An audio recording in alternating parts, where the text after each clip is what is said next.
युवा नेपाल समिति कास्की जिल्लाले आज यो धेरै जडीबुटीको बिरुवाहरू रोपिरहेछौँ हामीले। यहाँ शिवढुङ्गा भन्ने ठाउँ छ, यहाँ माथि कास्की जिल्ला 21 नम्बर वडामा। यहाँ आदरणीय हाम्रो पुष्पाजीले के को बिरुवा हो हजुर रोप्दै गर्नुभएको?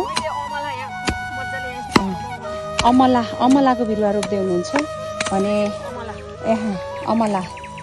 अनि यहाँ के को बिरुवा रोप्नु भयो बहिनी हजुरले? हजुर हर्रो बर्रो अमला होइन।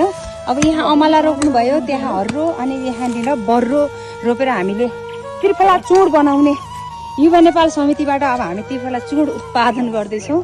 अनि यहाँ निम लगाएका छौँ। यसरी यहाँ हेर्न सक्नुहुन्छ निम। यहाँ बाख्राहरू पनि नआउने ठाउँमा हामीले संरक्षण गर्नको लागि यसरी गरिरहेछौँ। र हाम्रो साथमा हुनुहुन्छ यहाँ हाम्रो पतञ्जलि योग समितिबाट, गण्डकी प्रदेशदेखि पतञ्जलि योग समिति कास्कीदेखि, महिला पतञ्जलि योग समिति कास्कीदेखि हाम्रो अध्यक्षज्यूहरू यहाँ आइपुग्नु भएको छ। उहाँहरूले पनि आफ्नो तर्फबाट एकजनाले दुईवटा बिरुवाहरू रोपेर आज हामीले यो आचार्य श्री महाराजजी तथा गुरु पूर्णिमाको उपलक्ष्यमा हामीले वृक्षारोपण गरेका छौँ। सबैलाई जय होस्, मङ्गल होस्। ओम। हजुरले त्यहाँ रोप्नु भयो होइन?